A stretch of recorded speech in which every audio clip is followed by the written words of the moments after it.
وضعیت توانانه جنگ نه صلح.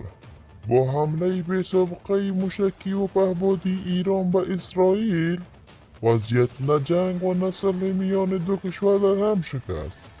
بسیاری از تحلیلگران میگویند حملات ایران به اسرائیل آب ریختن به آسیای بنیامین نه تنها برای کسانی که این جنگ را پیش بینی نمی‌کردند. تا اینجا اسرائیل فقط از آسیبی جزئی به زیر ساخت پایگاهی نظامی نوادیم خبر داده است. ایران اما میگوید موشکهایش با موفقیت به اهداف اصابت کرده است. با این حال این عملیات بی‌سابقه بود. ایران برای اولین بار از خاک خود اسرائیل را هدف قرار داد. درست بعد از سخنرانی آیت الله خامنه ای در عید فطر که گفت اسرائیل پشیمان خواهد شد.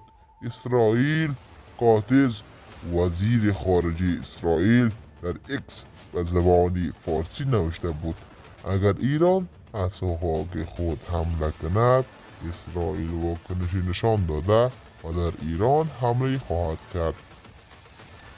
آیا از این حملات ایران شما راضی هستید یا نه؟